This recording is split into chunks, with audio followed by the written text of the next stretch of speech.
SSC মামলায় যখন তোলপাড় গোটা রাজ্য রাজনীতি, দুর্নীতির জেরে শাসক দলের হেভিওয়েট নেতারা যখন জেলে, ঠিক সেই আবহে উত্তরবঙ্গে চাকরি প্রতারণার অভিযোগ উঠল। নিজেকে হাইকোর্টের জজ পরিচয় দিয়ে চাকরি দেওয়ার প্রলোভন, এমনকি জর্জের পরিচয়পত্র জাল তৈরি করেন।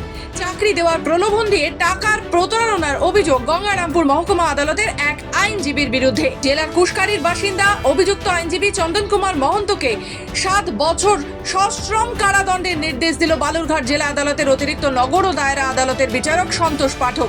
পাশাপাশি অভিযুক্তকে 10,000 টাকা জরিমানা ও অনাদায়ে 1 বছরের বিনাশ্রম কারাদণ্ড নির্দেশ দেন বিচারক। গতকাল অভিযুক্তকে দোষী সাব্যস্ত করেন বিচারক। মঙ্গলবারই রায় ঘোষণা করেন।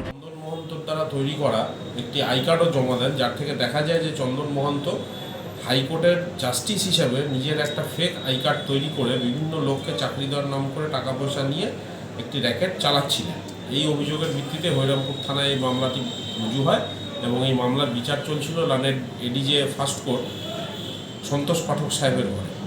গতকালকে লার্নেড কোর্ট অ্যাকিউজ চন্দন মহন্তকে প্রিভেনশন অফ করাপশন অ্যাক্টের 12 ধারায় দোষী সাব্যস্ত করেন এবং আজকে অন পয়েন্ট অফ সেন্টেন্স দুপক্ষকে শোনার পরে লার্নেড কোর্ট আসামি চন্দন মহন্তকে 7 বছরের রিগোরাস ইমপ্রিজনমেন্ট, 10,000 টাকা ফাইন, অনাদায়ে আরও 1 বছরের সিম্পল ইমপ্রিজনমেন্টের আদেশ দিয়েছে।